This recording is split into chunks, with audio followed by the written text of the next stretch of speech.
with God. And for me, it was just like, why doesn't anybody incorporate healing and Jesus together? And why isn't this a thing? Like, nobody looks at it like that. So that's basically where the Healing Cipher came from. It will be launching officially on September 1st. So I hope you guys all go out and like the pages and all that stuff. I personally have dealt with anxiety and depression for several years. I actually was misdiagnosed as bipolar a couple of years ago, which resulted in a downward spiral. At the time, I didn't want to be, when she told me, I didn't really believe it, but I didn't want to be ignorant about it because our community, the Black community, sometimes doesn't address mental health in a way that we should, or take it seriously as we should. So, she wanted to prescribe me medication. At first, I was like, I didn't really want to do that because I didn't think I needed it, but I didn't want to be ignorant. So I tried it, and it was bad. It was really bad. I ended up stopped taking the medication and ended up going through like a whole situation. I ended up having to drop out of school in the middle of the semester because of it, because I ended up going into like a withdrawal from the medication, I guess. And of course, they were just trying to prescribe me more medication on top of medication. And it was days where I was back and forth in the hospital because I thought like I was going crazy. Like I thought something was wrong with me. And Tiffinnie will tell you because they were right there with me the whole time.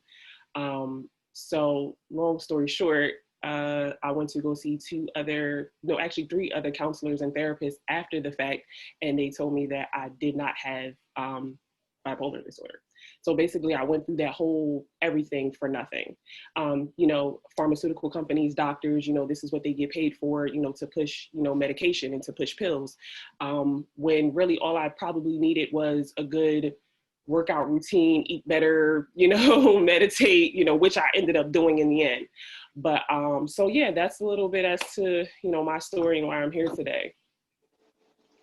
So I appreciate that. And so we know that it's not, as you alluded to, there are doctors who are very good at what they do. And again, that's one of the reasons why I wanted to make sure that we had a internal physician that was here, right? Because there are things and there are people who do and need medication depending on what their situation is. But we have to be mindful of everybody is different. And so we all bring something to the table. And so I'm going to actually go over to Tish, if you don't mind, just kind of sharing your perspective, not necessarily specifically to Kia, but just in general, and mm-hmm. the connection that you have recognized in regards to trauma situations and the medical field in our own internal health. Okay, so my name is Dr. Price, or LaTashia Price. I prefer to be called Tish, outside of the office. And yeah, I think it's very important that that you're transparent with your doctors. When you go see your doctors, if you have anxiety, if you have depression, there's definitely something to bring up to them, but also I would say make sure that they're listening, and that because we're under such time constraints sometimes, and we're, unfortunately thinking about the next thing we have to do sometimes, which isn't always fair to the patient. We're thinking about, how much other work we have to do, or, the patient that we saw before you that's struggling with X, Y, and Z, sometimes we don't listen as carefully as we should. And I think that's a major component of any medical illness. When I'm in the office, if you listen to my video, I'm very big on listening to what the patient has to say and not putting my own perspective on it. Also, I think it's important that as primary care physicians, we know our limitations. I think because there's such an abundance of anxiety and depression around, we have become good at managing anxiety and depression. But when things get, I guess, a little bit more deep in the psychiatric realm, we have to know our limitations and know when we need to refer to a psychiatrist, or when we need to utilize other services that are in our office. So we have a therapist in our office, and we have nutrition in our office, and we have a lot of other things, specifically where I work in our office.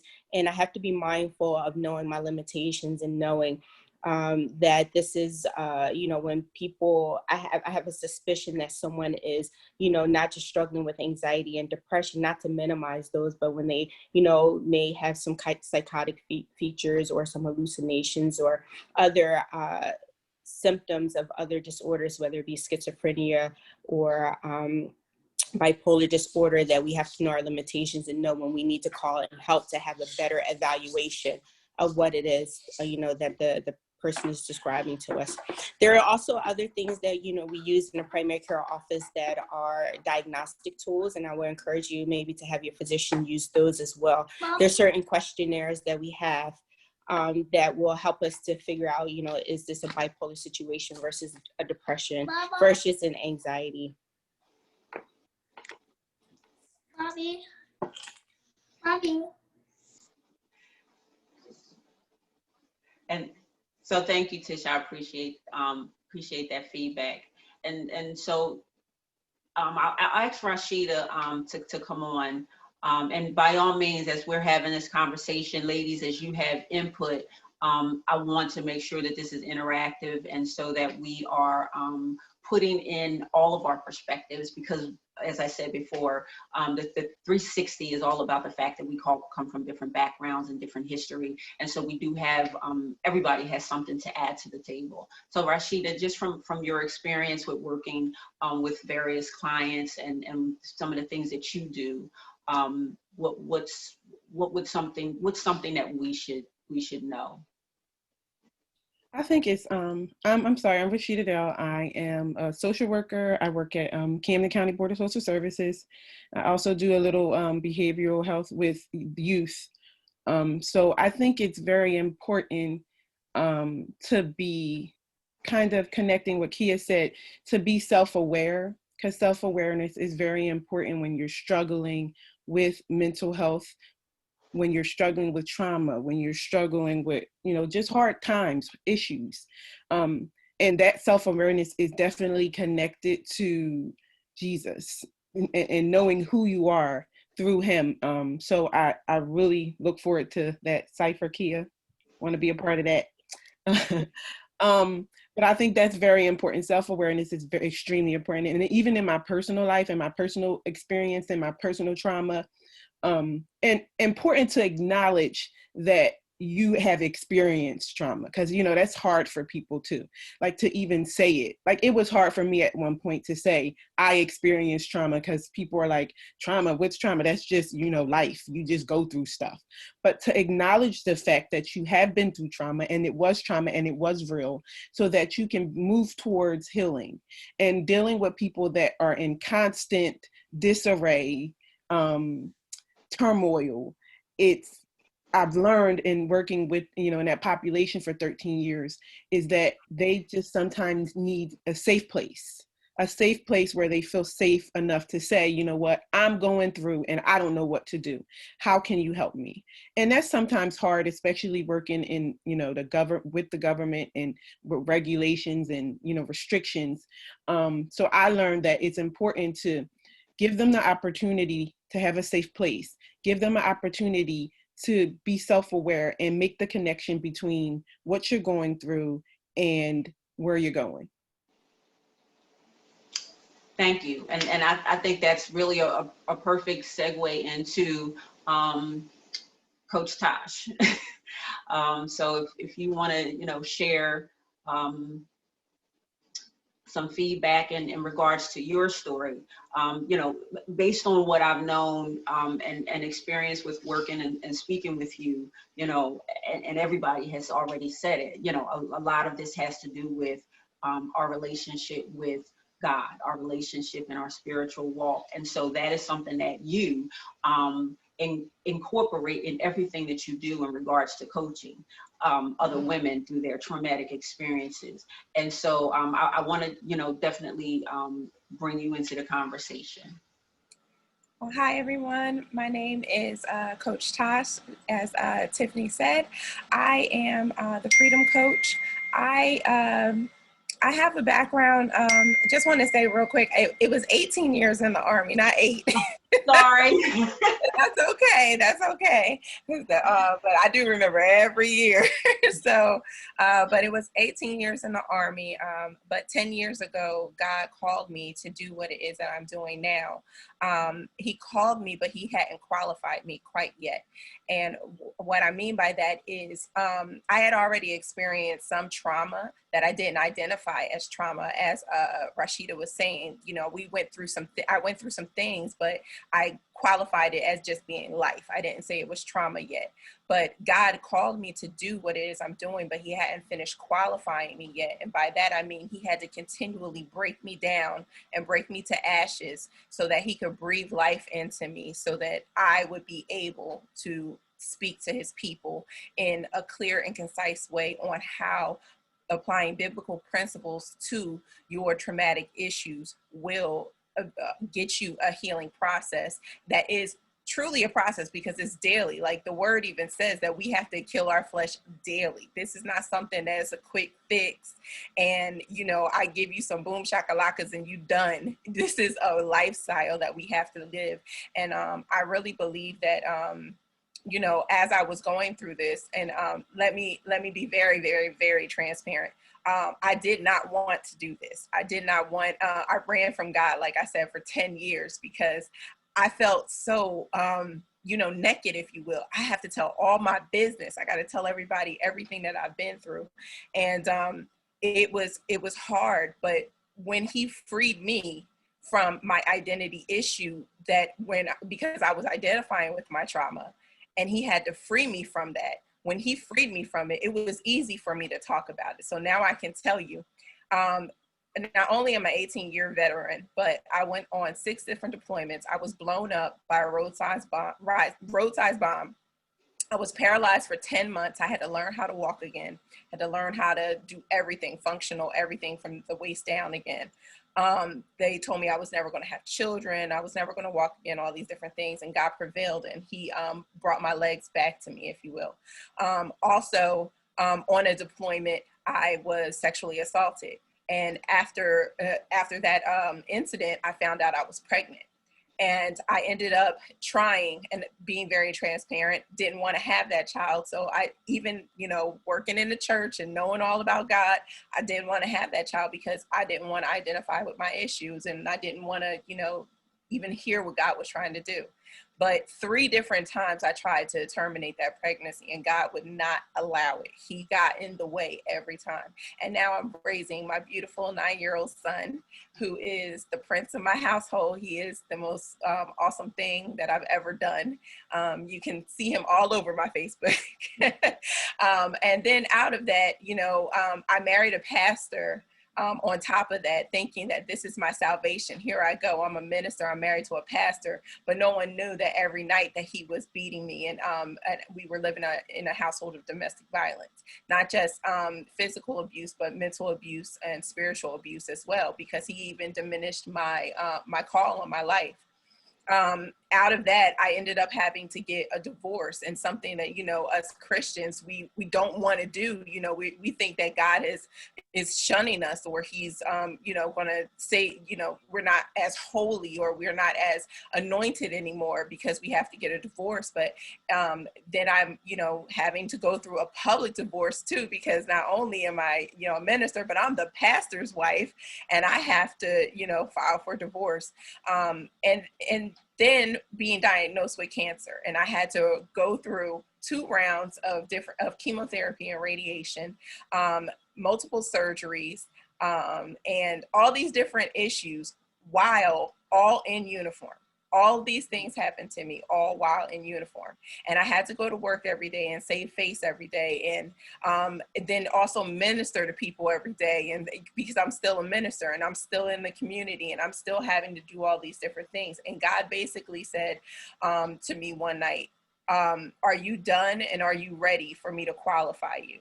And once he did that, he gave me these principles that I live by, which is free, forgiveness, relinquish, erase, and emerge. And that's how he brought me into becoming the freedom coach, where he gave me proven principles that will bring anyone. And it does not matter if I mainly talk to women, but it does not matter who you are or what you've gone through. if God can, I always look at it like, if God can bring Lazarus back, he can do any and everything else for us. So what we are going through is minute to him. He is the Alpha and Omega. And I always tell people, if you can believe enough in God and trust God enough, not trust me, but if you trust the God in me enough, I can guarantee you that I can give you these principles and that you will be free and you will experience a life of triumph. Thank you. Thank you. And I will say, I had the opportunity to read Tasha's book.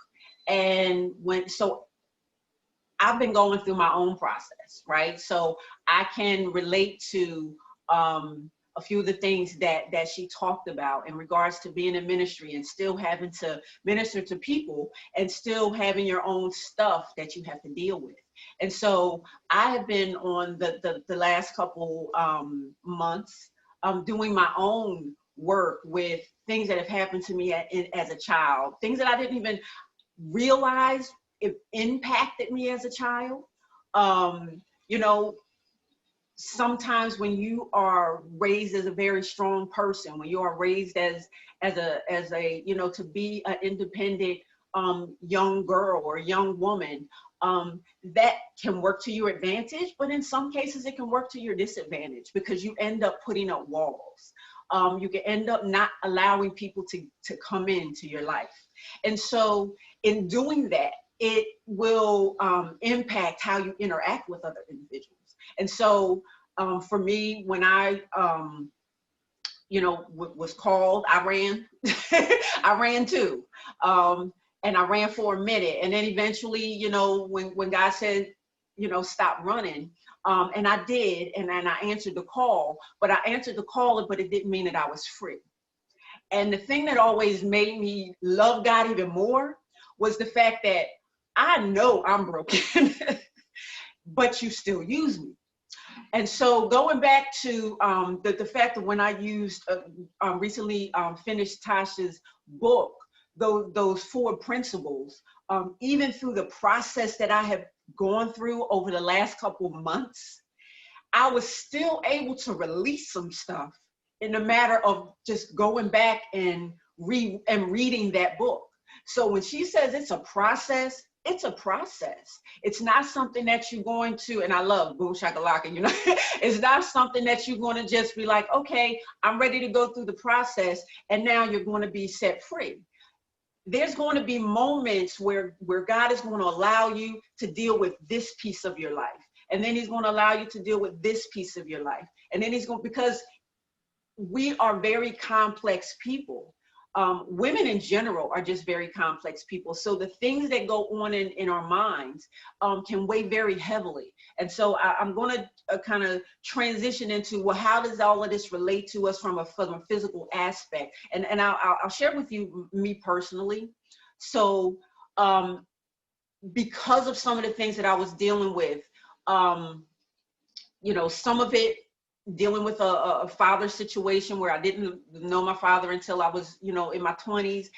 That was a very traumatic meeting, and we tried to work through our relationship, and it just never kind of got to where I felt a father-daughter relationship should be. But what that did was it made me revert back to being a little child in the body of a 20-some-odd-year-old person, and even a 30-some-odd-year-old person. And that kind of goes into how you interact with your husband and things like that. And so it put a lot of stress on me. And so the stress in me caused me to have fibroids. The stress on me caused me to be able to have to deal with some things that I didn't even realize that I was dealing with. And so mentally, it got to me and it drained me in a lot of areas. And so I was going to, you know, doctors to handle the symptoms, but I wasn't really necessarily handling the root of the issue. And so that's where the healing of the minds, the things that we say to ourselves. So I don't want to take up all the time because it's not on mine to take. But I want to say, and I want to ask Tish, Dr. Price, you know, do you see that happen or that come across you as you treat people? Like, because I do know that you're a believer. So in being a believer and also being a physician, how do you approach that? Does that become a challenge when you're treating people, but you may recognize that there may be something more going on than the physical?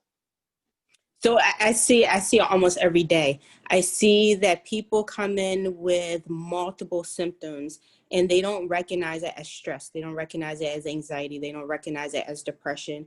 And the symptoms usually vary from headaches to neck tension to, irritable bowel syndrome is a big one that I see a lot. People will have alternating constipation and diarrhea, or they kind of mostly diarrhea, they can't control their bowels.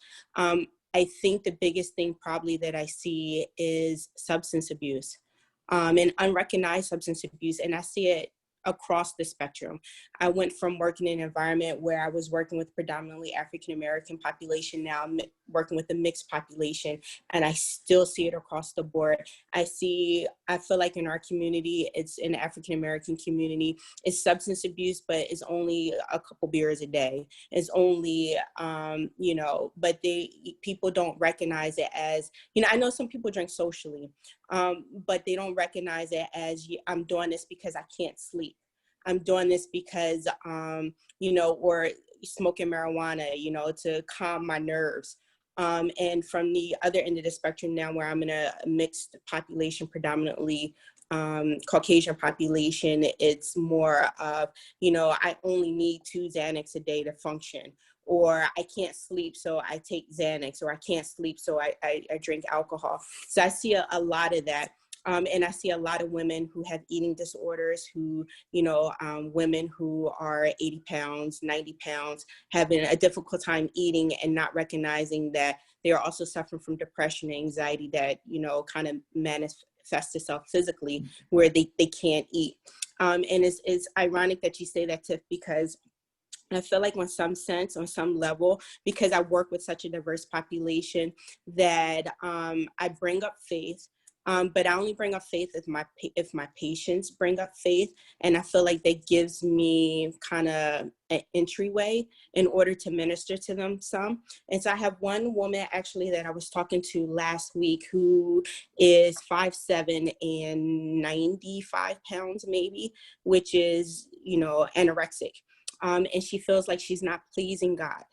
She feels like the things that are going on in her life, like she can't be pleasing to God. So I found that kind of as a way to minister to her about this whole idea of pleasing God. And the only way to please God is through faith. Like, you can't earn salvation. You can't earn your way into heaven. And so we had a good discussion about that. And I do find myself talking, ministering more and more, but also recommending therapy, because I feel some of it is beyond my scope. She still has to deal with the physical symptoms of being underweight and not having periods anymore, and not having muscle mass anymore, and being too tired to get up out of bed. So there's still some, mental health issues that need to be addressed there, but I do find myself ministering more and more. But I have a broad spectrum of religions. And so while I don't compromise on my belief of the power of Jesus, I respect other people's beliefs. So I try to meet them where they are. So if they bring it up, then I bring it up, and then I take it further. But then we also recognize that some things are a chemical imbalance.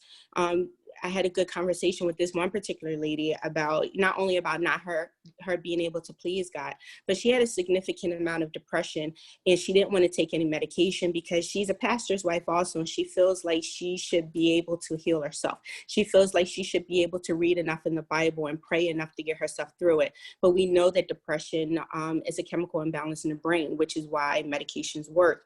And so I had a discussion with her about, I believe in the healing power of Jesus, but I also believe that Jesus gave us resources.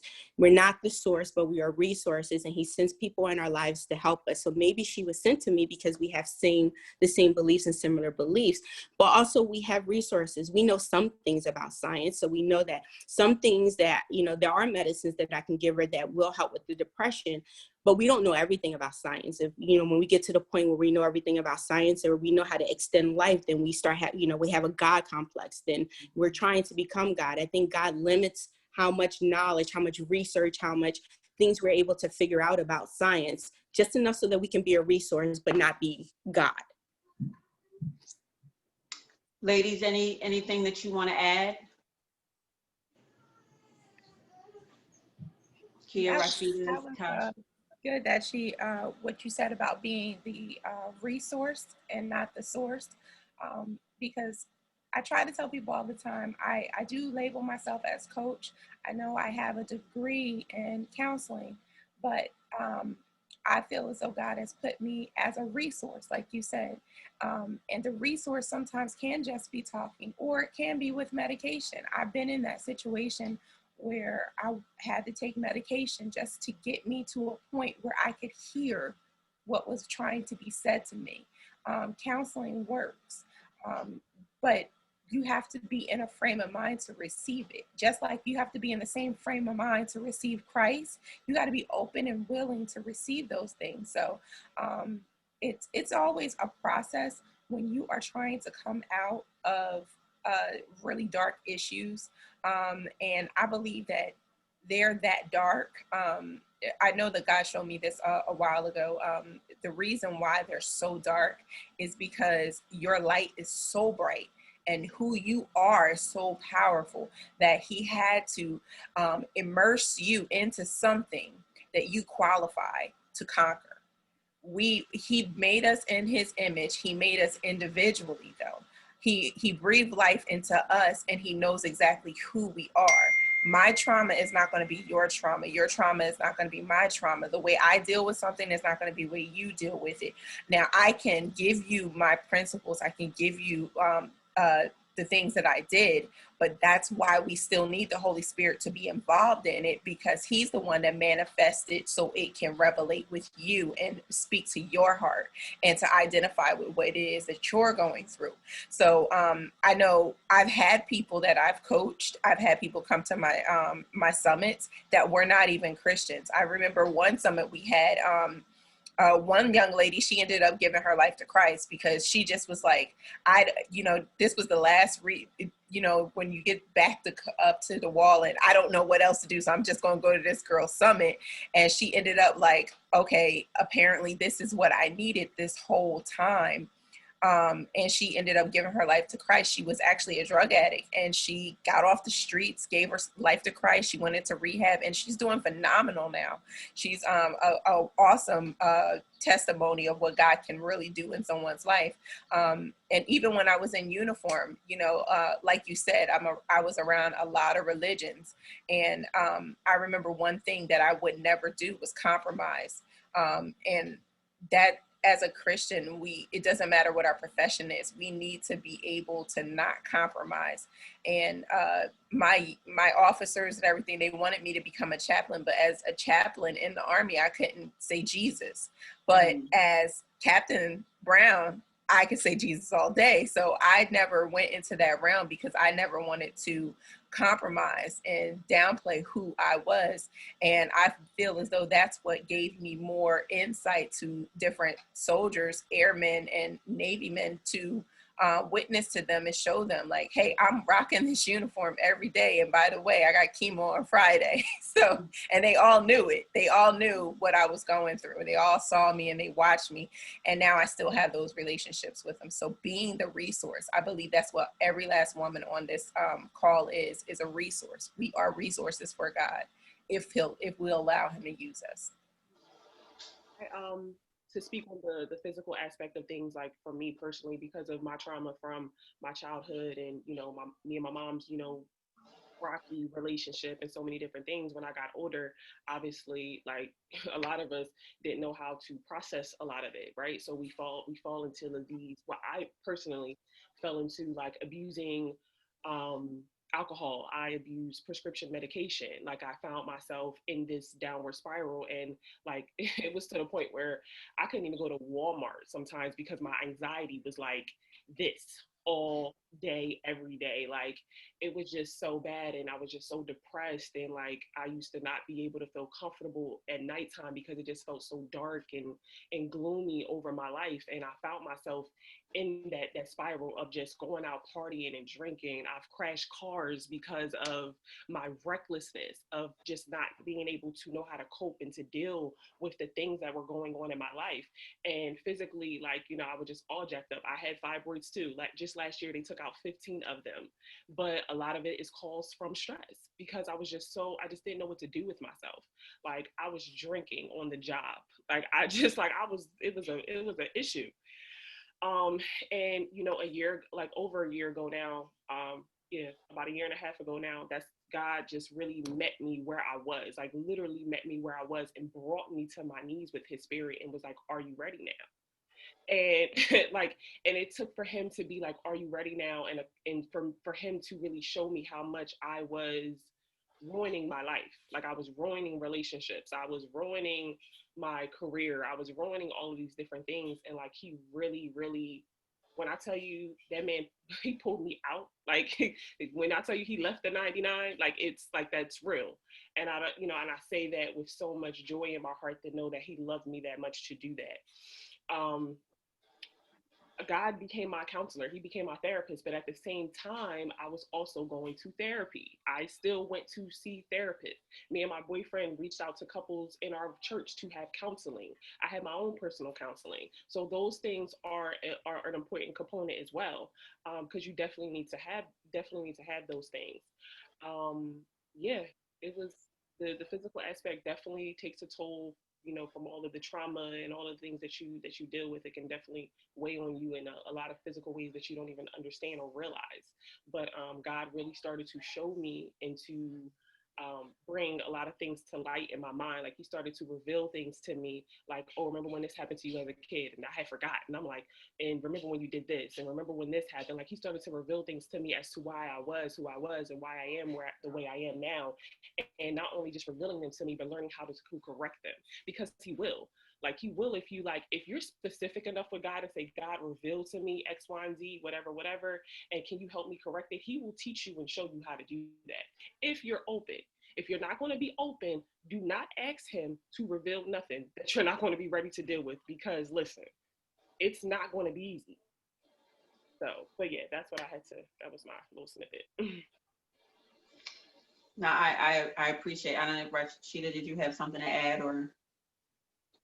I was as I'm listening, I was thinking about some concepts that we learned while when I was, you know, getting my master's in social work, and it's a concept that is called transference and countertransference. And when I was in school getting my master's, God like really made the connection. Like God kind of works with me intellectually, and he made the connection between the things that I was learning and spiritual things. So this concept of transference and countertransference is just kind of like when you are doing therapy or you're in a therapeutic relationship with someone and you kind of like connect with what they're going through, and you connect it with something that you went through, and it kind of like puts a strain on the therapeutic relationship, because it's the same thing with the client. The client kind of like, maybe you look like somebody that they identify with, or maybe you sound like somebody they identified with, and vice versa. Maybe they went through something, maybe it was like sexual abuse, and you went through the same thing, and it kind of like causes this hindrance in the relationship.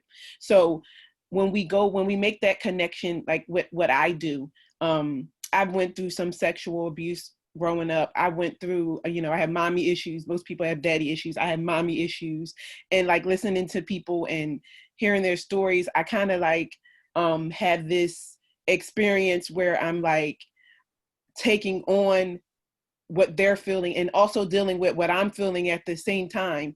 And it's physically exhausting. It really is. It's physically exhausting. And some days, you know, I've been in homeless situations growing up, and that's the population I deal with. So it's like, sometimes I have to take a step back. I have to walk out of give me a minute, and I have to go and pray and ask God to kind of redirect my emotions and redirect. So the physical aspect is so real, especially when it comes to matters of the heart and emotions. And it's so real. Like sometimes I could be talking to somebody and I can literally feel what they feel. And, so that's why it's important to have what they call self-care. They talk about that a lot in social work. You have to have self-care, and you have to take a minute whether it's meditating, whether it's praying, whether it's yoga, those kind of things, because you literally, I had an experience with a little girl, and she was about 5 when I started working with her. But when she was like 2, she was sexually assaulted by her father. Now, she didn't have any she couldn't verbalize that experience. She didn't have any verbal, because what your body does, and I learned this in my own experience, is that especially when you're a child, it's too much. So what your brain does is your brain puts it back here, because as a child, you can't process it. You can't deal with it. So when she was like 5 years old, she had this, she would get really upset because the person that she was with was Jehovah's Witness, and they wore dresses all the time. And she would get really upset. She hated wearing dresses. She could not stand it. And the research parent couldn't understand it.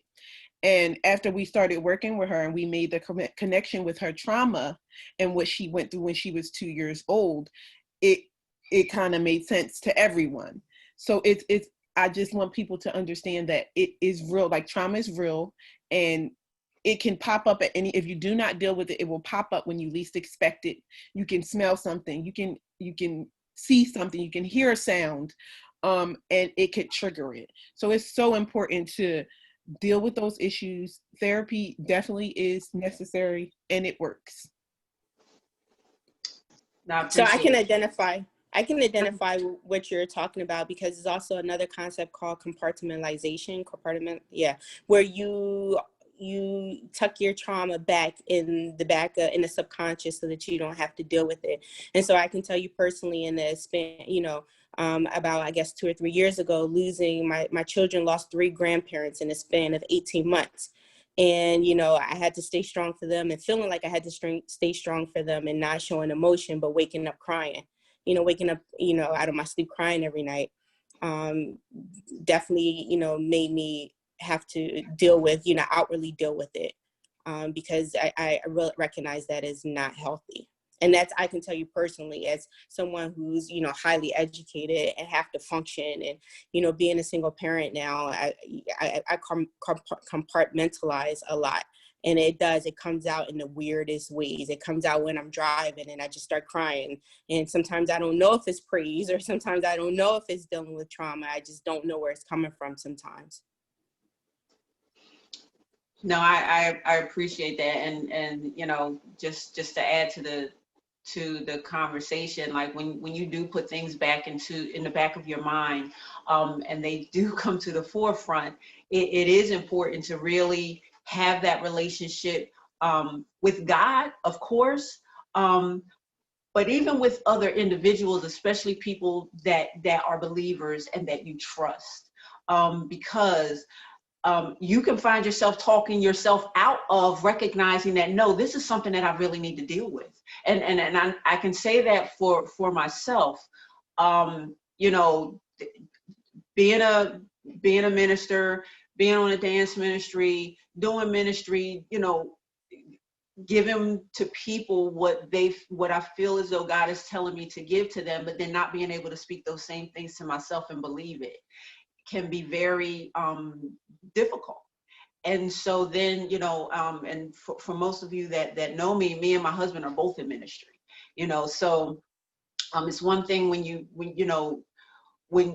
the one thing that we have to recognize is that all of us, whether you're female, whether you're male, we are all dealing with something.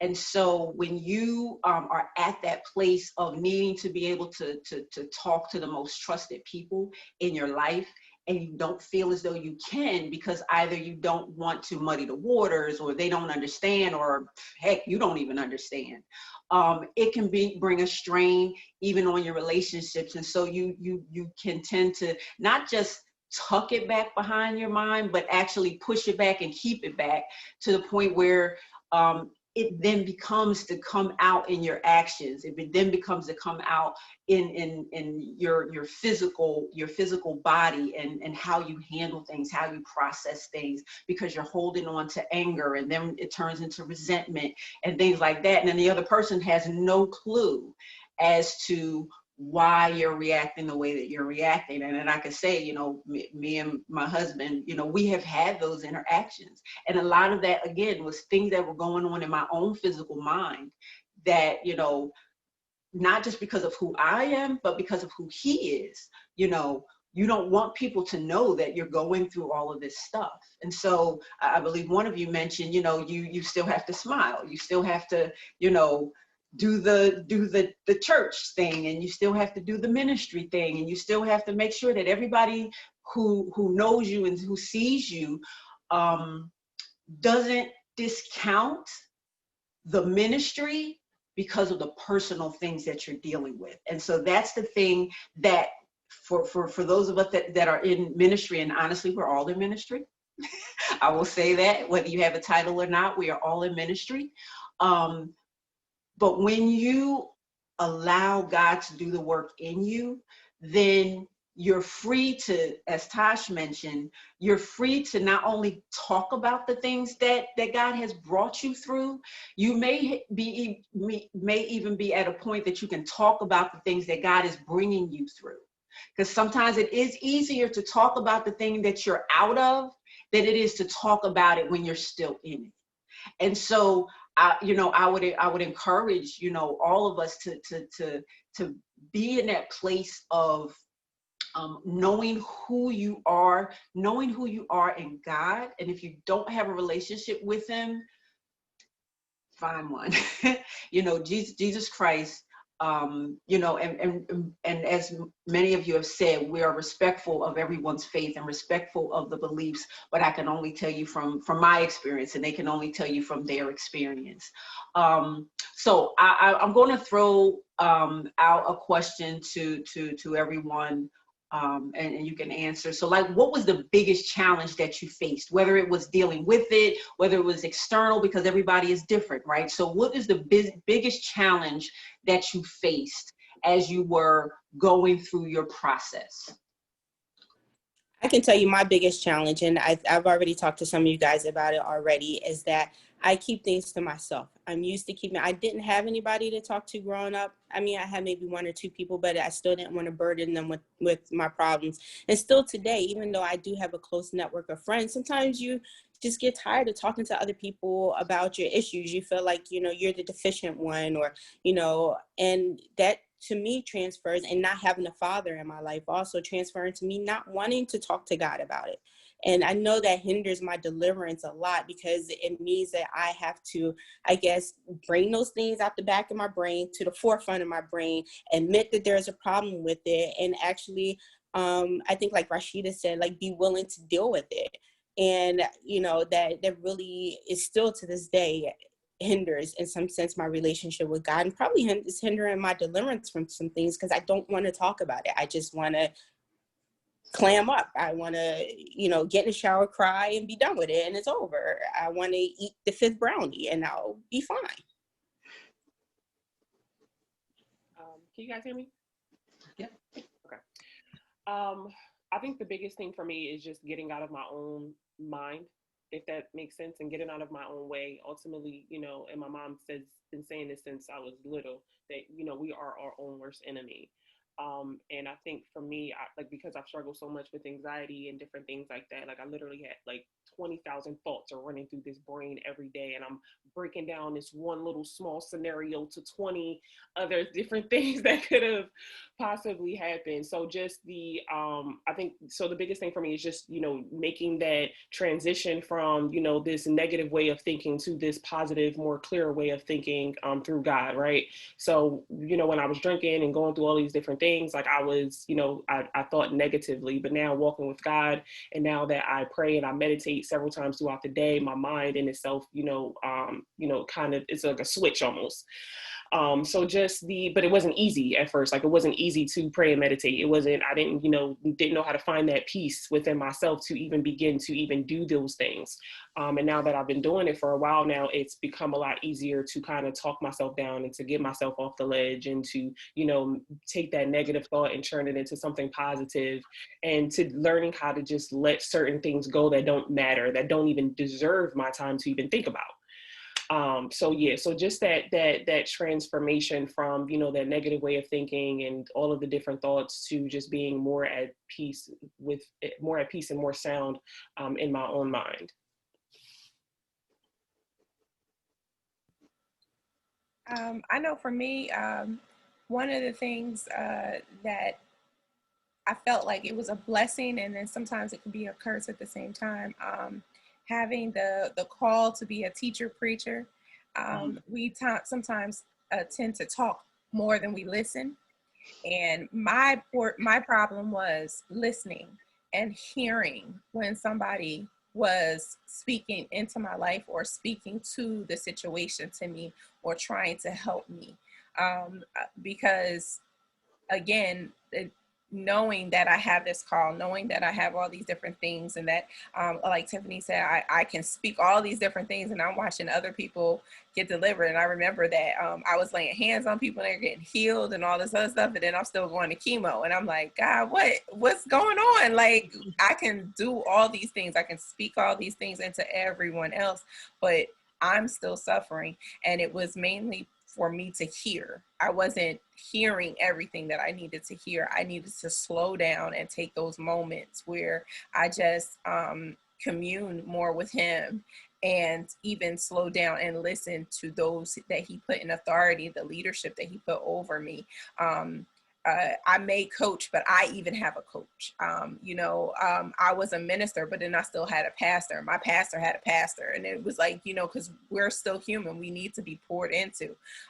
We go through things too. So I know sometimes people elevate pastors and, bishops and everything, and they look at them like, okay, but they have somebody, if they're truly called to that, they have somebody that is speaking into them. They have somebody that is counseling them. They have somebody to check them. So my thing was really just listening to those that God had put over me to cover me and hear what it is that they had to say in me. Because I guess thinking about some of my trauma, hearing all the things that I wasn't for so long, it made me turn my ears off to not even hear what it was that I was. That makes sense. Yeah. I think for me, it's kind of in the same, I guess, realm. For me, it's my biggest challenge is accepting the fact that that I am called. I guess it's like a spiritual self-esteem. Like, God, why me? Like, I've been through so much. I've done so much. Just not feeling like I'm qualified, even though I know he called me to do certain things and people have spoken things over me. Like, Coach Norm said, I'm an intercessor. Like, no, who said that? Like, like, where did that come from? That's too deep for me. Like, I'm not there. So it's like, I think that's my biggest challenge, is accepting the fact that I am qualified, even though I feel like I'm not qualified, and kind of like walking in, like, I sing on a worship team, and that was a big thing for me, because I'm like, God, like, I'm a worshiper. I have a worshiper heart. I worship all day. I worship anywhere, anytime. That's my heart. I have a heart of a worshiper. And for a long time, I just wanted to go in my little corner and worship and do what I do. And then one day God said, I want you to be in the forefront so that people can see that no matter what, you still can worship. And I'm like, God, well, they can see me in the corner, so I'm good. Like, so for me, that's my biggest challenge. Like, I always say this and they laugh at me, but I'm not deep. And like, that's too deep for me. So I guess that's my biggest challenge, just accepting the fact that I am qualified. I accepted the fact that he called me to do it. I'm not happy about it. I'm running from it still. But just accepting the fact that I'm qualified, no matter, even if I feel like I'm not qualified. Yeah, for each and every one of you, I can relate to your challenges. And I will say ditto. And so there was actually a line in Coach Tasha's book that said you have to make the decision to not revisit, and I'm not quoting it verbatim, but you have to make the decision to not continue to walk in your past and in the hurts.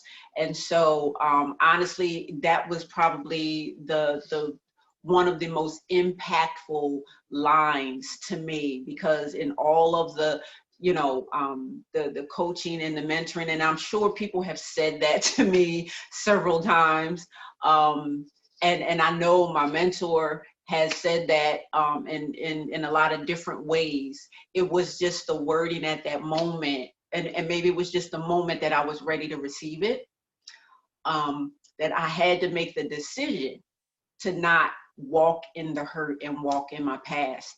And I'm glad, like Tosh mentioned, you have to have somebody that's going to be able to pour back into you when you pour out. And, Rasheeeda and Kia, a lot of them, they'll look at me and say, you the deep one. I'm like, no, I'm really not that deep. I'm like, no, I'm really not. It's God. So whatever it is that you see, I have developed enough sense to know that I know me and he knows me. So whatever you heard from God. And so, he has a way of bringing people together and things together, because he wants all of us as women to be free. He wants all of us as people to be free, whether you're a man or a woman.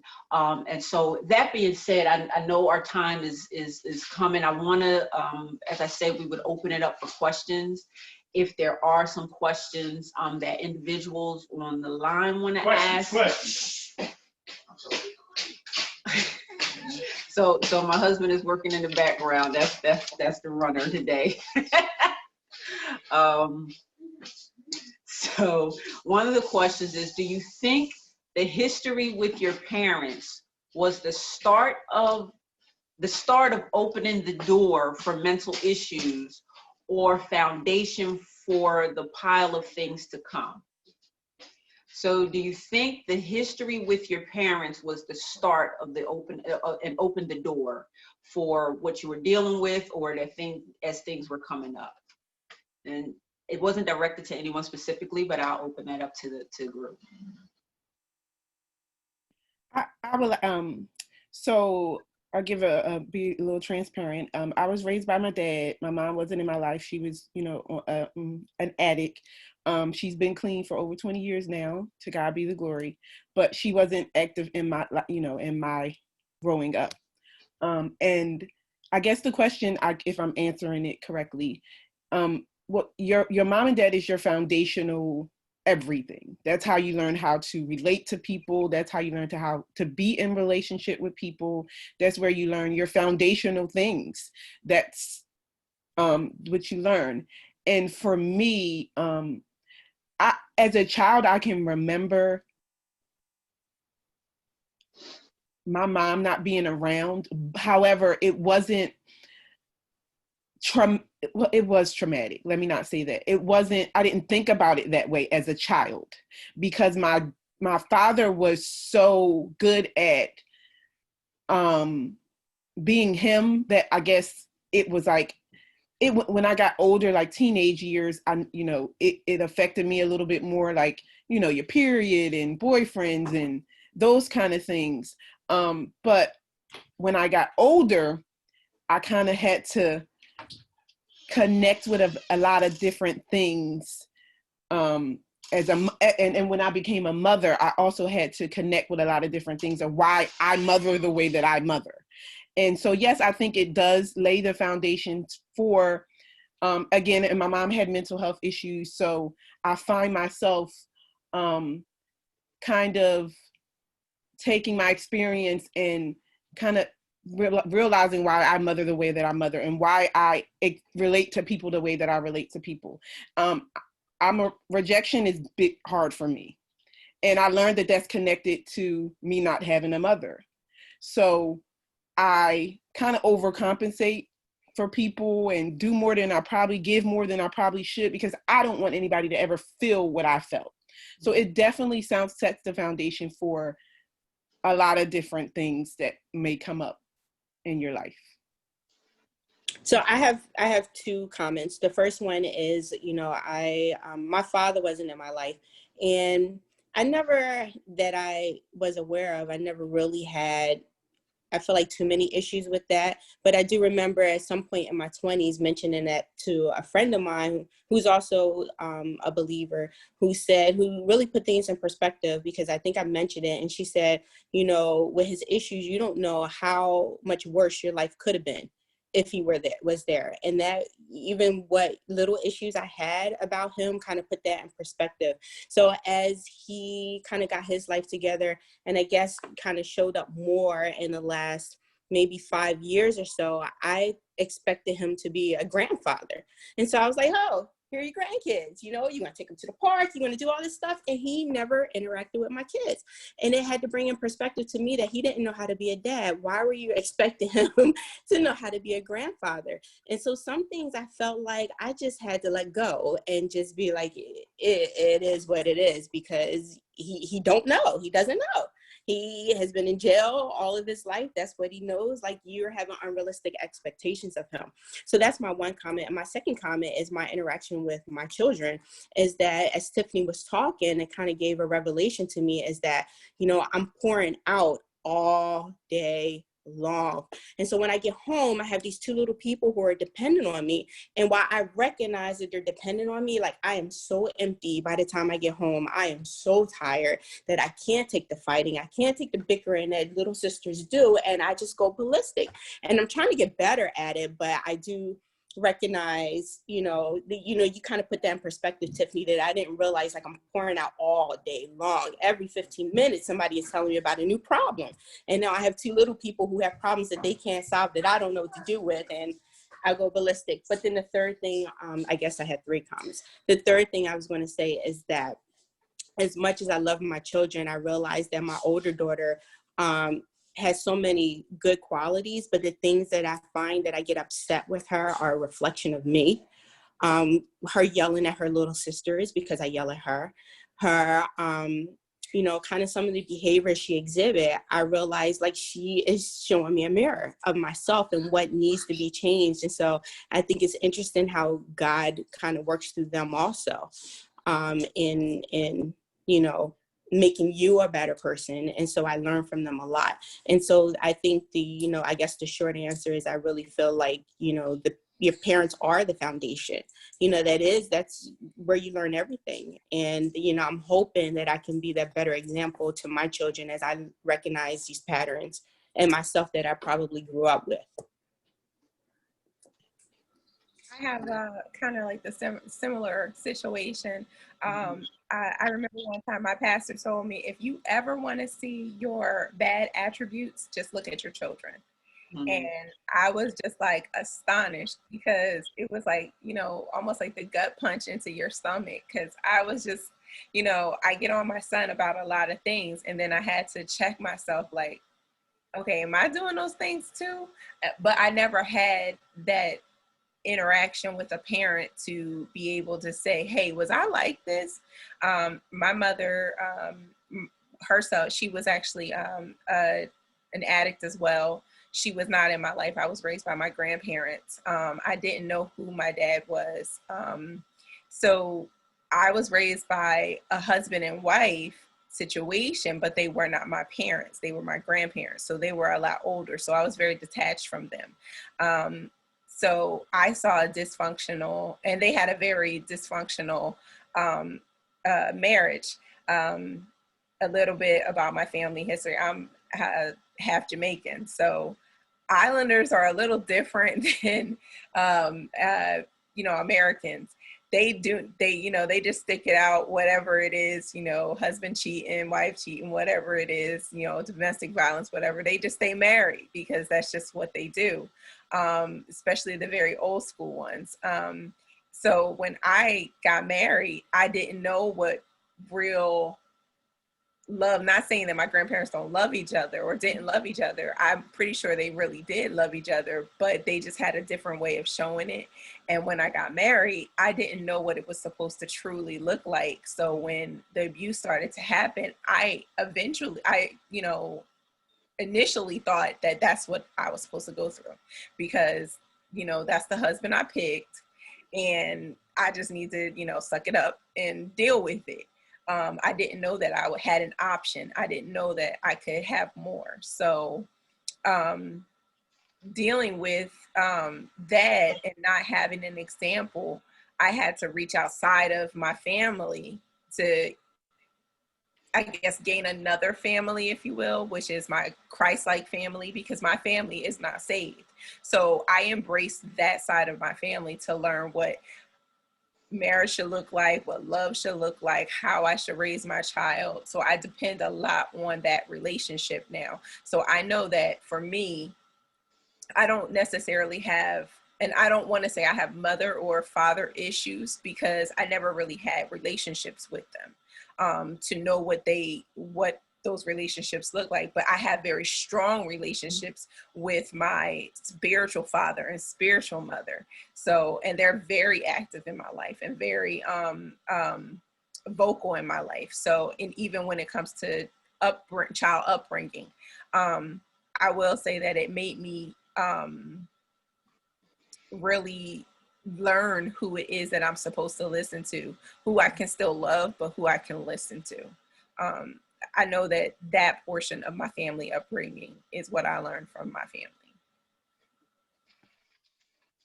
Thank you. Thanks everybody for that input. And I do have a couple other questions. So I'll because you do a lot of coaching, Coach Tosh, one of the questions was, do you, a minute, sorry, here it is, okay. Have you had people that have expressed to you, or even you personally, do you think that the denial of the trauma is stronger than actually wanting to deal with it? Definitely sometimes, depending on what it is that you've been through. I lived in denial of my husband beating me for 6 years. I said, maybe he's having a bad day. His anointing is so strong. He's pouring out on so many other people. He needs somewhere to let out his frustrations. I'm his wife. I need to learn how to, help him deal with this better. I initially took all of his issues onto myself, and I lived in denial for the first at least 4 years, believing that it was my fault that he was the way he was, and not until God revealed to me it was a spirit that he was dealing with and that he needed deliverance from it. And it was not my fault. I was not the reason why he was the way he was. Because if you met him in the church, he's casting out, he's laying hands, he's speaking in tongues. He was extremely anointed, could bring forth the word, very loving to the children. And that was another thing. He was an awesome father, completely awesome father, awesome brother, awesome son-in-law, awesome everything. It was just him and me that did not work together. So I looked at all the outside things, and I lived in denial for those first 4 years before I realized that he needed help for himself. And that's a big transitional moment, because one of the steps, like you mentioned earlier, that you have to admit or you have to decide that you want this. I take that from, how they have Alcoholics Anonymous and Narcotics Anonymous. The first thing that they say to them, and this is in the world, this is not even biblical, they say the first step is admitting that you have a problem. Because if you don't think that anything is wrong, then you're not going to put forth the work. So I feel like from the denial, I always tell people, I'm the coach that you want once you can admit that you have a problem, because I can't help you until you say, you know what, this is wrong and I need help. I will hold your hand. I'm not going to baby you or anything like that. I will hold your hand through the process, but I can't make you see what it is that I see. I can't give you that. That's something that you have to do for yourself.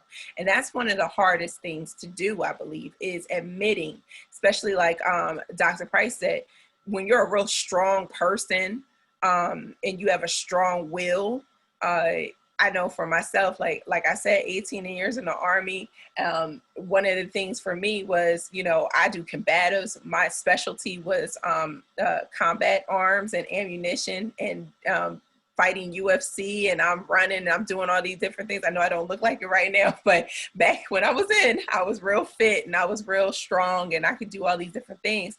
Why would anyone believe that I'm getting beat up every time I go home? Like, I'm one of the toughest, you know, most of my soldiers would say I was one of the toughest commanders they ever had.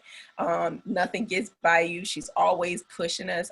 I'll do a 15-mile ruck march for no reason, like just doing all kinds of different things. Why would you be going through something like this? Or how could you? You probably could beat him up.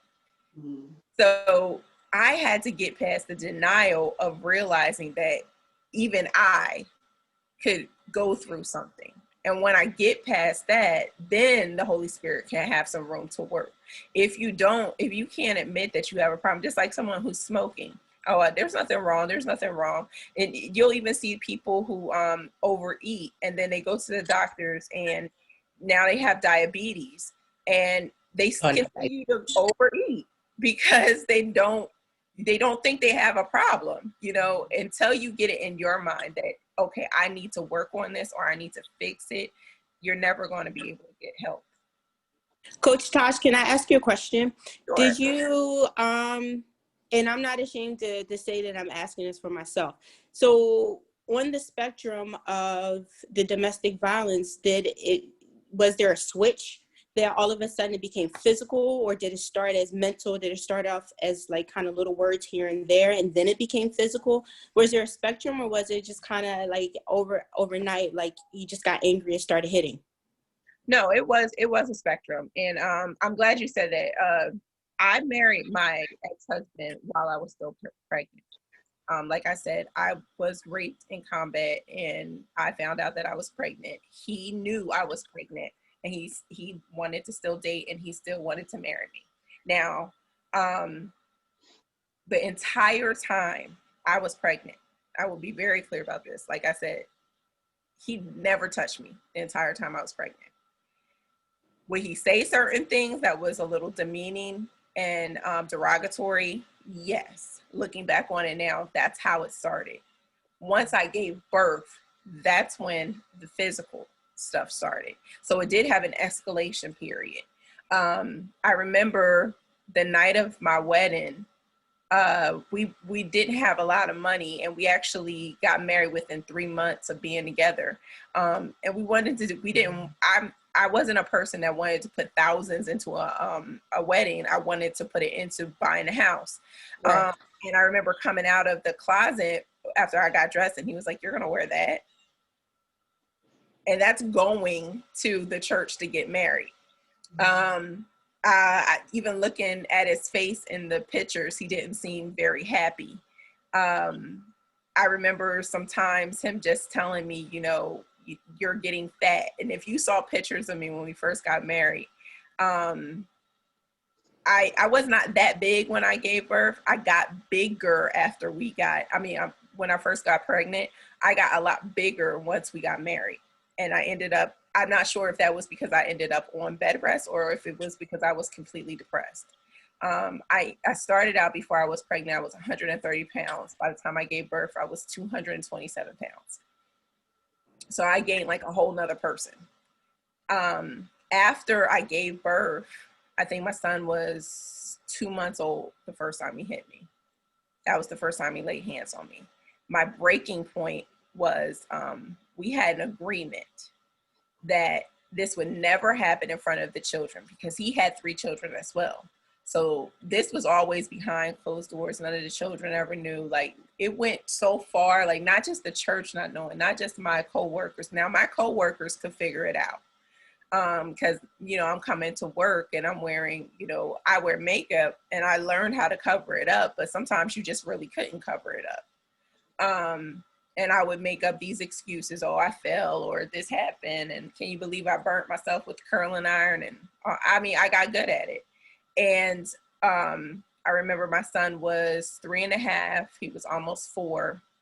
We had, our house was like, you could walk up the steps and there was like a walkway with a balcony type thing. Mhm. And I remember he hit me. I fell out of the bedroom into like that walkway. And my son came out the room because he heard noise. And he hit me and I fell over the balcony. And when I looked up, I saw my son standing there crying. And that was my breaking point to leave, because the Holy Spirit said to me, do you want him to grow up to be like him? Mm-hmm.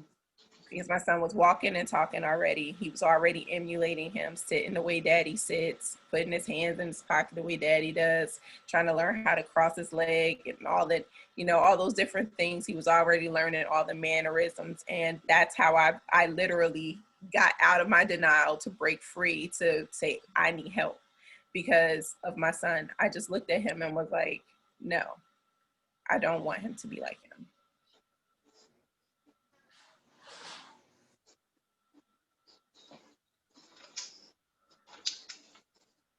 I hope that answered your question too. Yeah, it did answer my question, because I can say, you know, like I'm in the beginning process of a divorce. And just like you, I can identify a lot with what you were saying, as far as like, he looked good to everyone else outside, great father, great, you know, brother and helper, community leader, you know, helps with this, helps with that. But then I've never been hit. But I've been, you know, told I sound stupid. I've been told that. And then after coming home and, you know, trying, you know, knowing that I give 100% at work and trying to manage a household and trying to be a perfect wife, or be, you know, give 100% at home, to be told that you're not anything. You sound stupid. I don't want to hear that anymore. You keep saying the same thing over and over. You know, I kind of had some, you know, breaking point also, that I couldn't deal with this anymore. And I've been having kind of, honestly, this ongoing debate with, you know, some of my girlfriends who know the story a little bit more.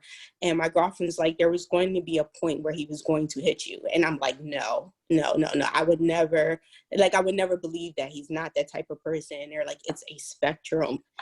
It was a spectrum. It would have escalated. Yes, it always will, because honestly, and like, we're all believers on here, and I don't know how far anyone else's faith can go, but I truly believe in demonic spirits and how they can overcome and possess us as Christians. Even as a Christian, the enemy can even operate in the church while service is going on. So I can remember one time him, you know, he was holding me down, he was choking me, and I was looking in his eyes. His skin looked different, his eyes looked different. He was completely possessed by something else. He was not himself. And I know it's the escalation, because it's just like an addict.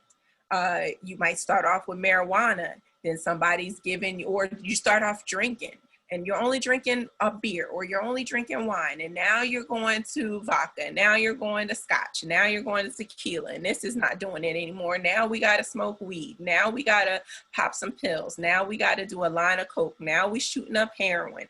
It's always a process. It's always going to be a process. It's when you get tired in the midst of the process. And I always say, you know, kudos to the woman who can leave. Because that's the hardest thing to do. Now, I'm not going to tell everyone to get a divorce. Of course, go to counseling first. That's the reason why I got divorced, because it takes 2 to tango, you know, for real. And it takes 2 to be in a marriage. And I remember my pastor saying to me, because I even had to leave my church, still married to the man, and I had to leave the church because I couldn't receive the message from him anymore. I couldn't be fed anymore, because I knew him as the man who was married to me, not my pastor anymore. So I started going to another church, and I remember my pastor would see me and I would have my ring on, and he's like, well, where's your husband? And I told him the situation, and he was like, you're not married. And some people know me as I push the envelope a little bit too much sometimes. And I remember arguing with my pastor in the middle of the sanctuary, like, what you talking about? I know I'm married. And I know I'm married. I know I got a husband. I got a ring. And I'm saying all this stuff. And he's like, you're not married. You've been divorced since your first year of marriage. You've just been living as a married woman. He said, but your husband divorced you a long time ago because he mentally, emotionally, and spiritually checked out.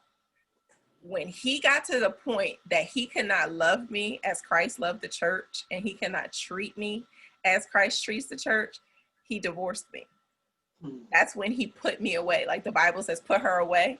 That's when he put me away. But I've been clinging on, like the woman at the well, I've been clinging on to that situation without ever identifying that I'm watering you, but you've never watered me. Like the word says to wash your wife in the word. So I had to go to him and ask him if he would go to counseling, if he was willing to put in the work. And because he was not willing to put in the work, biblically, God released me from that marriage. And that's usually what I tell everyone. Like, you have to make sure that your hands are clean. At the end of the day, you want your hands to be clean. You will never hear me ever. I know some of my friends really get mad at me about this. I know because they believed, my family even didn't believe that he was doing all these things until very recently. And they get mad about it now. But you will never hear me ever talk bad about him. I still believe that God can still use him. I've seen him be used by God. So I will always say he was an awesome man of God. He was an awesome father. He was an awesome brother, and he was an awesome pastor. But he was not a good husband for me. Now, he may be a good husband for someone else because he may work on himself and God may work on him, and he will get to that point. I don't really talk about him at all in a derogatory way. I just say my truth and what I know to be in my relationship with him. So I know him to be an awesome pastor, an awesome minister, an awesome man of God, but I know him also to be a horrible husband. So I would encourage you, and I applaud you for knowing your worth. That's the biggest part, knowing your worth, that you are not those things that were said to you. You are way more than that. You are a queen. You are God's daughter. You are his joint heir with Christ. You are a queen in the kingdom of God, and that you should be treated better than that. So knowing your worth and getting out of that situation is always the best. If there's room for counseling to save the marriage, hey, all for it. If I've even seen people get divorced and then remarry the same person because they got to get away from each other and work on each other. I mean, work on themselves so then they could get back together.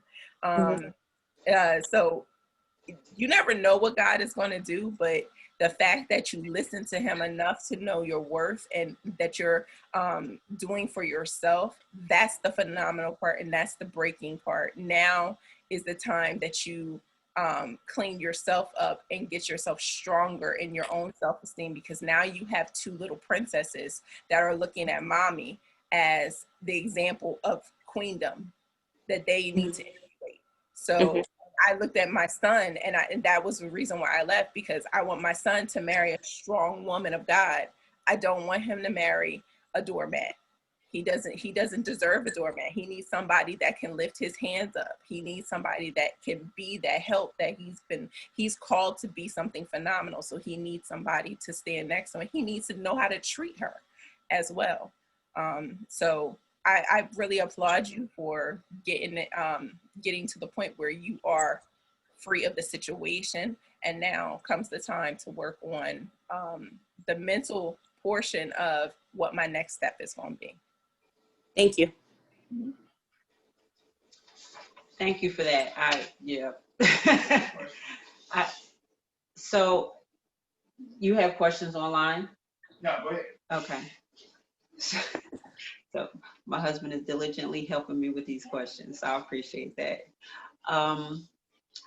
Honestly, a lot of the questions that came through, I want to say that between the conversation that you just, that the comment and the question was really addressed.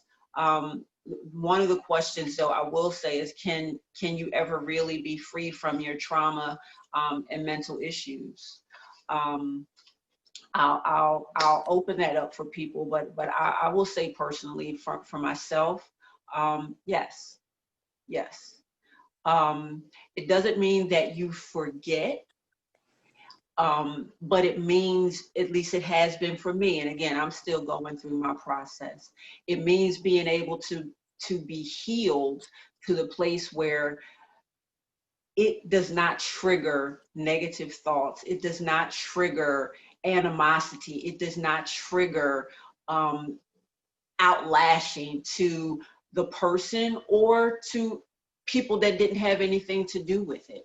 When you are, as I think many of us have said, you have to first recognize that there is something, and you may not even know what that something is.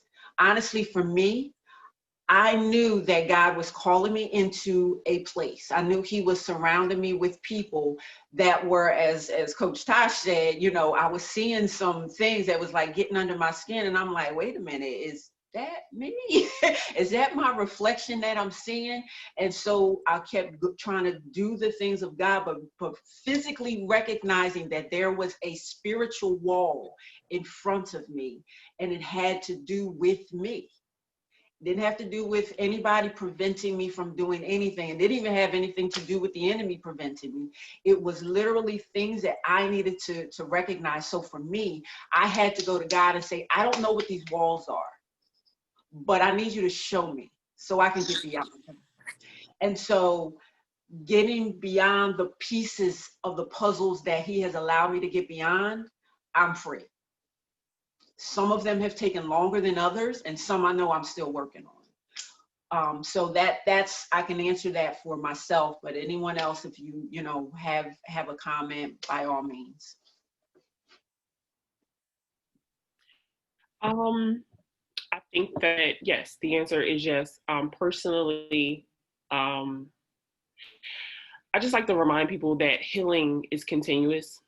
Like, it's not like can you guys hear me? Yes. Oh, okay. Healing is continuous. It's not like, oh, I'm healed now. And like healing is continuous, and healing is a lot of work.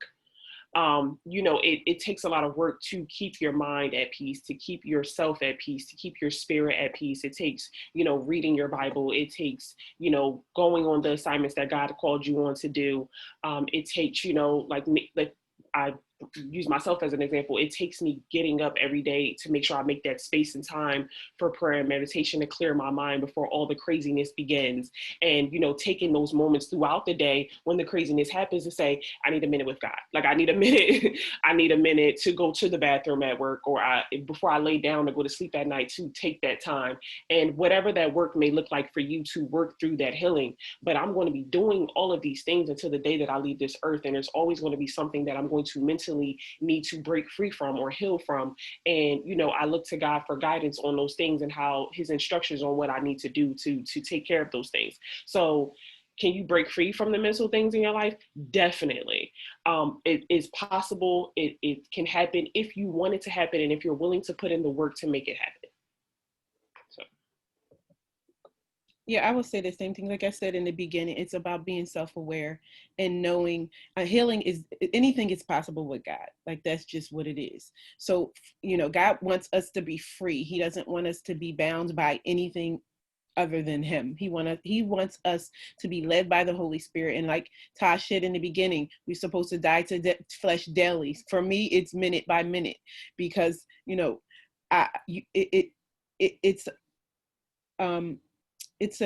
have to want it, because it requires effort and work, continuous work, intentional work. And being self-aware is knowing that there's things about you that you might not, like Tiff said, that you might not even know that might come against you. And that is important. And for me personally, I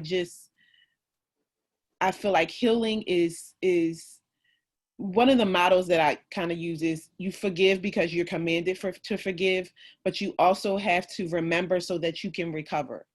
So it's important to forgive, number one. And that's not, and people get this misconception, forgiveness is not for the other person, it's for you. Because in order for you to be free and heal, you have to forgive that person. Because when you are at odds with someone, you give them control. I tell my kids all the time, you're giving somebody control over you.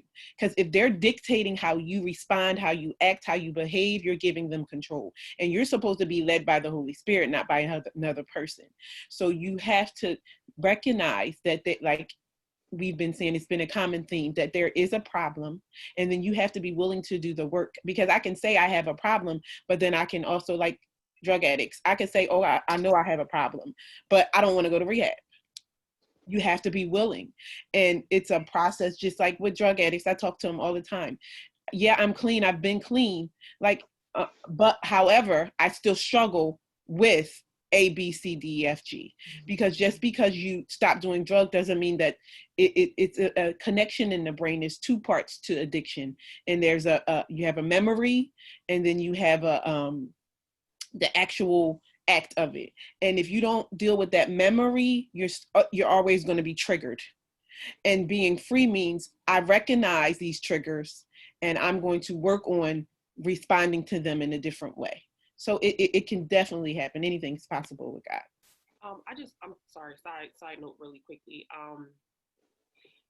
With the healing, like, because I know we talk about it and it sounds like this kumbaya thing, and like we're every day we're walking around like, I got it all under control, like, and actually I'm gonna say something that Tiff had to tell me a couple of weeks ago, was that it's okay to not be okay some days. Like, it's not like I take that bathroom break to go and pray, and that prayer just magically made everything go away sometimes, because sometimes it's just like you're so caught up, and that's okay. That is completely okay. I do not walk around. It's not rainbows and butterflies every day. Trust me, it is not. but that's where the work and stuff comes into play, right? It might not feel good at that moment, but you got to keep working and keep going at it and keep doing it. Don't stop because it's not working. Keep doing it. Keep going forward. So I just had to say that because I know sometimes. Uh-oh, she froze a little bit. And that's what I've been saying that a lot lately, because I've been, as I talk to God, and that used to be my thing. Like, yeah, I'm okay. When people say, how are you? I'm okay. And now I've changed my verbiage. No, I'm not okay, but I will be okay. So, and people look at you like, what? Because they're so used to you saying, I'm okay, I'm good, because that's my thing. And now I say, no, I'm not okay. And people don't know how to take that, like, wait, she's not okay, but she'll be okay. Like, okay.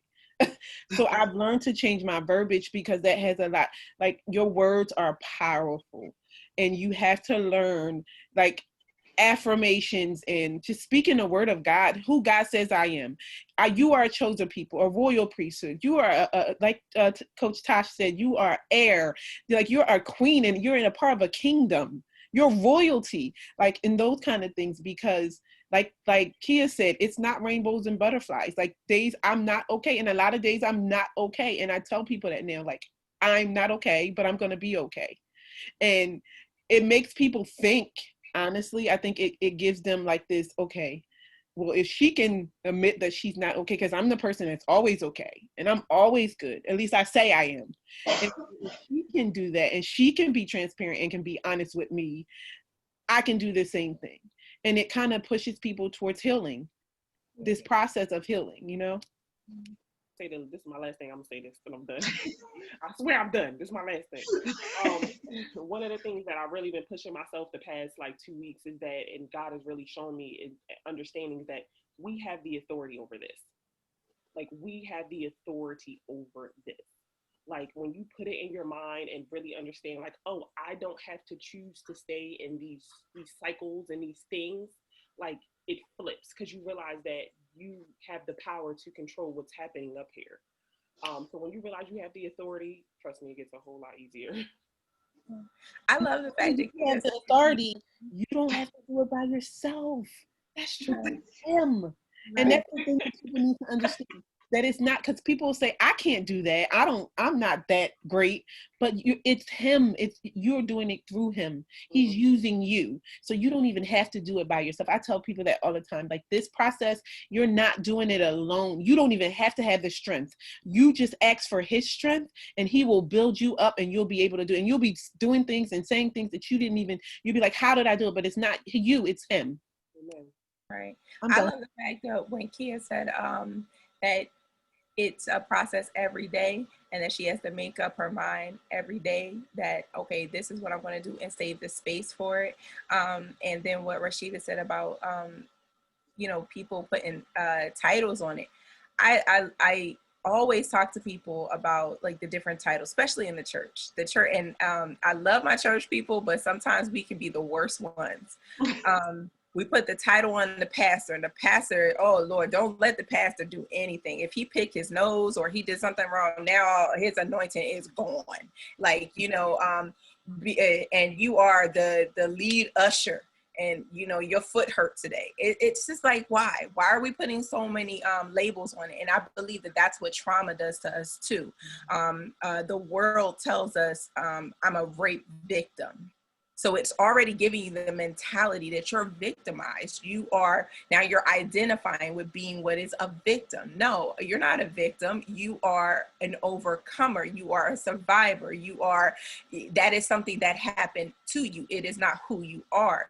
So when you take these different things, and like Rasheeeda was saying, and that's one of my coaching models that I always get into people with, is changing the way that we speak, changing the way that we say things. Our society in itself has come to a point where we say a whole bunch of things that we do not mean, with realizing that we are the powerful thing that's in this world. And the reason why this world is the way it is by the way that we speak.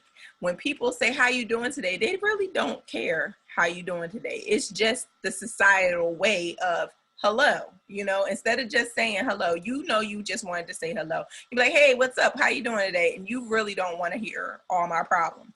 So when we do change the way that we speak, we're commanding our day to line up. We're commanding our situation to line up. We're commanding our atmosphere to line up with who we are. But it does go back to knowing who we are and believing who we are. So I always tell people to change your speech. You're not a rape victim. You're not a divorcee. You're not an abandoned child. You're not I don't even, I say I'm a single mom, but I'm not even a single mom, because it takes a village to raise a kid. I mean, he got more aunties and uncles, and I'm an only child. So, I mean, we have to change the way that we say things. And the reason why this is so powerful is because just like I was telling Dr. Price earlier, we have these little people looking at us, whether we have our own children or not. But there is somebody looking at us that is going to emulate the things that we do. And if we have if we're fortunate enough to have little people in our lives and have children, we are now training up the next generation of Christians to take over this world. It's like those are our first disciples. They're watching and following us, and they're emulating and doing the things that we do. So in order to overcome a trauma, you have to stop identifying with it. And is it possible to overcome it? Yes. As soon as you stop identifying with it and you can accept that it happened to you and it's not who you are, but you are continually working to not be that person anymore. Like Rasheeeda said, it's a work in progress. Are things going to come up? I mean, I just had a situation happen with my son, taking him to the dentist, and the dentist is saying that as soon as this last baby tooth comes out, he's going to need braces. I never needed braces. I never even had a cavity growing up. This is something from the other person or the other portion of his DNA that I don't know about? Is that am I going to let it trigger me? Like she was saying, am I going to let that trigger me? Like, oh, woe is me. Now I got to, identify with what happened to me to now. No, I still know that I can call those things as though they were. I can speak over my child that, guess what, that last tooth gonna come in and all them teeth gonna line up. Or if he does get the braces, it's still gonna work out for his good. And I can still raise him to be the strong man of God that he's supposed to be, without knowing all those factualities, like when you go to the doctor, of the background of parents and, the medical history and all that. So, we have those, as long as we're open to not trying to hide the trauma and put it in a box somewhere and think that it's not going to erupt and come out. And we can just clearly say, hey, this happened to me, but it ain't who I am anymore. Like Kia said, and just taking that time and work out the space, and being transparent about who we are. Yeah, I have all those things that happen to me, but do I still have bad days? Like she said, yeah, I still have bad days. I'm not perfect. I may coach a whole bunch of people, but I'm definitely not perfect. I will have days where I will say, I need a mental break. And, I'll tell my family, I need a minute. Just let me be in my room. Give me some time. I don't know if it's 2 hours, 3 hours, whatever it is. Give me my mental break, because I'm still human. But yeah, getting past the trauma, yes, you definitely can do that, but you definitely need the help. Yeah, I appreciate everybody's comments and excuse me, like he is, actually everybody has said, we cannot do the work by ourselves, and nor will we intend it, or it's not intended for us to do the work. So, Kia can make that statement that I said, it's okay to not be okay, is because I had to recognize, and my mentor had to remind me that it's okay for you not to be okay. And so just like you mentioned with the young children that are watching you, there's a generation of people, of young adults who may have a disconnect between who they are and what they're supposed to be, and the church and where God fits in, and all of that, and your walk and ministry and everything. And so where I don't have children of my own, God has given me spiritual children. And so I had to be mindful of the fact that, okay, no, not only do I need to do this work for myself, but I need to do this work for the people that are watching me. And so they may not say it, well, Kia may say it, but they may not say it, but I recognized over the years that there are people that are watching me, and I need to recognize that I was not designed to walk in a box, and my box has to be open enough that people know that it's okay, and that the things that they're going through, that they're not in it by themselves, nor are they the first person to go through it. And so when people recognize that they are not in their situation by themselves, and this is why I appreciated the fact that God gave me, laid this on my heart to do, and he connected me with people that can speak into this, is because there are many, many, many more of us that have to recognize that not only are you not by yourself, but there are people who have walked in your shoes, and they have not only walked in your shoes, but they are walking into victory.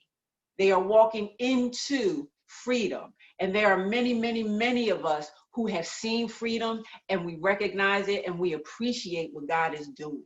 So I know we are, are there any other questions, anything on the line that we want to address, guys? No? Okay. All right. So just some final words as we come to a close. Is there anything left that you ladies would like to share with those that joined us?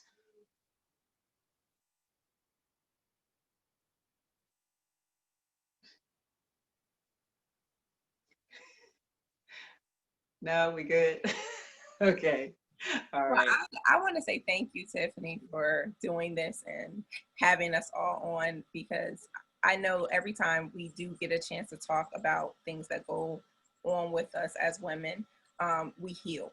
So even as I speak to everyone else, it helps me heal even the more, because it always is going to be a continual process.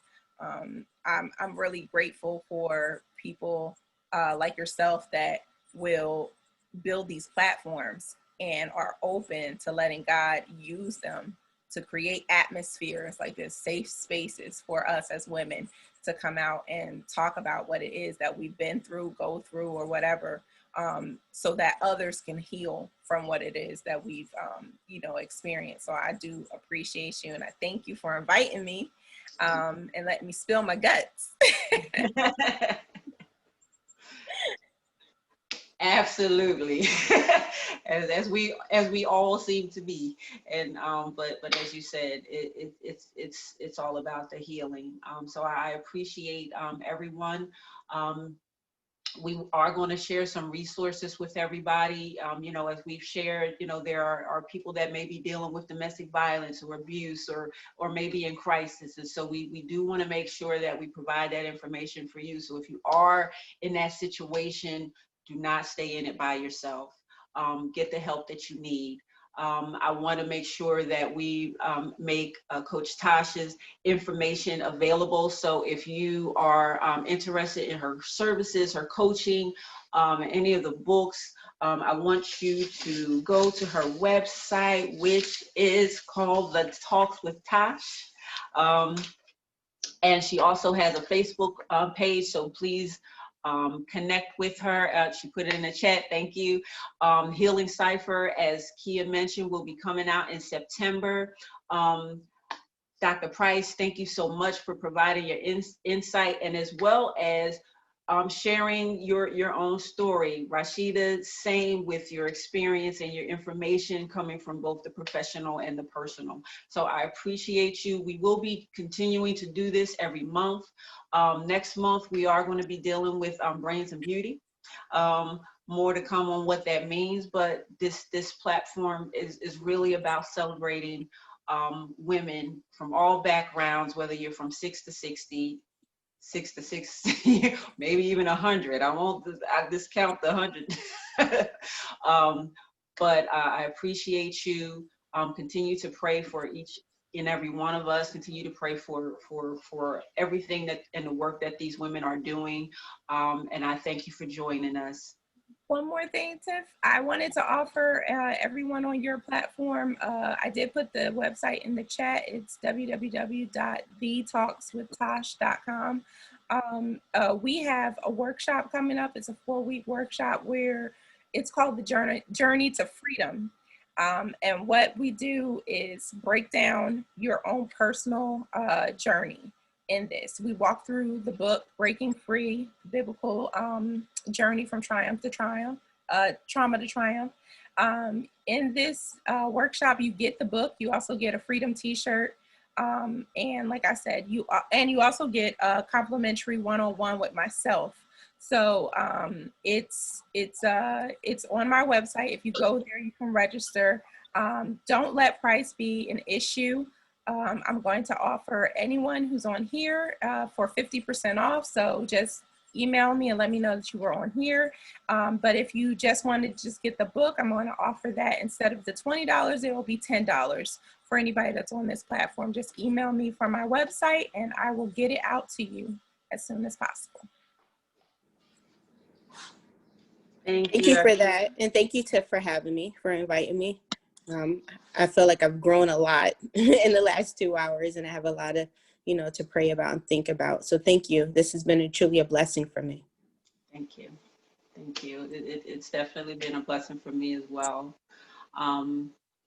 So if there's nothing else, I appreciate you and look for more from PW360 and pulling up to the table. Bye-bye. Bye. Bye, everybody. Bye, everyone. You didn't need us to stay on, did you, Tiff? No. I think. Oh, wait a minute. I'm sorry. Yes. Okay.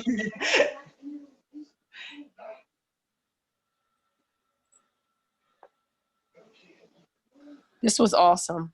Thank you for having it. Oh, thank you. It was wonderful. I really enjoyed it. Thank you, Amber. Yeah. I recognize that voice. Yeah, you I know can't the see your voice. face because I'm on my little phone, but No, you can't see my face because I am I had an appointment to get beautified today, but I wanted to stay on for the whole thing, and I was really encouraged by everybody. It was wonderful. So I'm gonna get off so y'all can have your meeting or whatever you're doing. all right. All right, Thank love you guys. You're Love welcome. you. Great job. Thanks. Can you call Kia back and ask her to join back in? Thank you.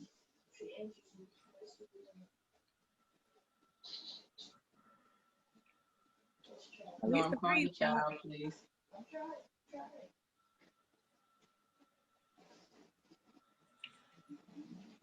And Tish. Oh, did Tish drop too? And Tish. Okay.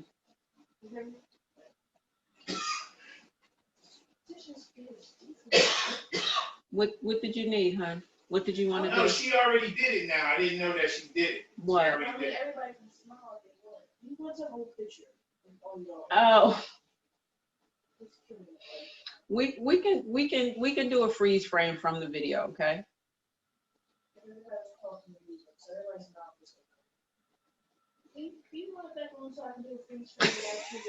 My husband is trying to take a picture of everyone from the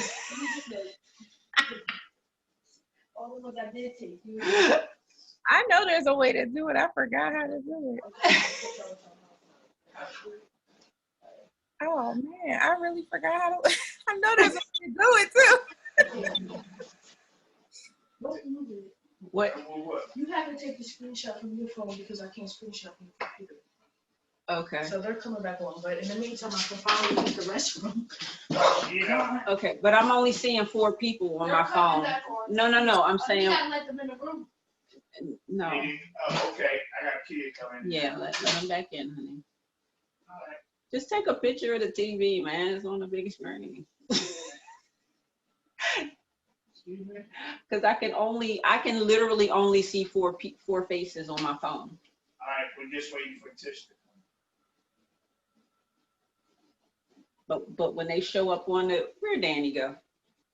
I don't know, where did Danielle go?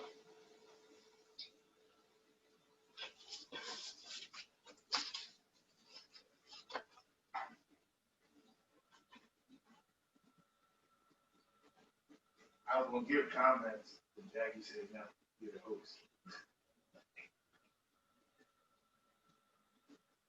What comments did you have? You can give comments to your to the guests if you like. When to, do you want to? I quit already. I got tired.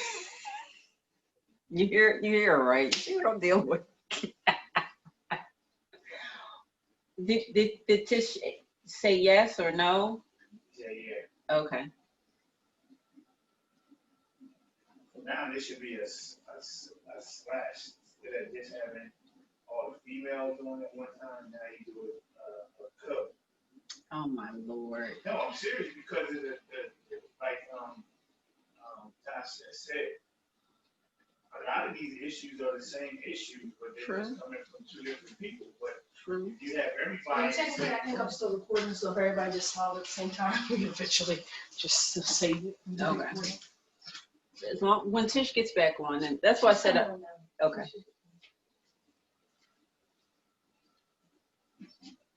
What was everybody's phone today? Since we're all just sitting here looking at each other. I don't know if they heard them. No, I don't think that.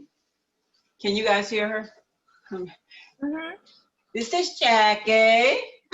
I said, so since we're here waiting on Tish, and everybody's just staring at each other, what was everybody's, take on today? I had fun. I mean, I love the interaction and the questions that everyone had and everyone's transparency. That's the biggest thing, everyone's transparency and willingness to be transparent. Okay. Yeah, definitely. It was like Tish said, that it was therapeutic. It was therapeutic, definitely therapeutic, and definitely resourceful. I have 187 views on Facebook. So you have those. All right. You got us all, hon? Just take a picture of the screen.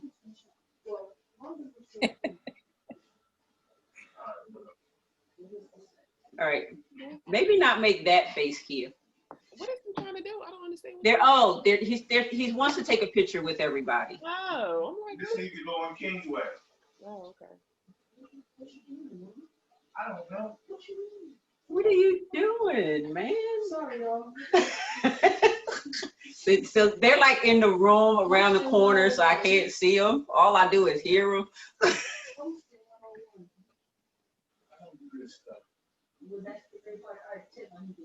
All right, looking. All right, we ready? All right.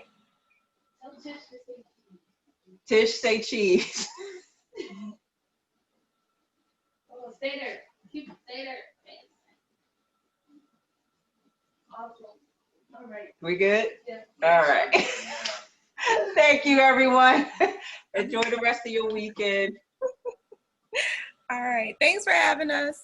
Yes, thank so you. much. Thanks. All right. Bye. Bye-bye. Bye.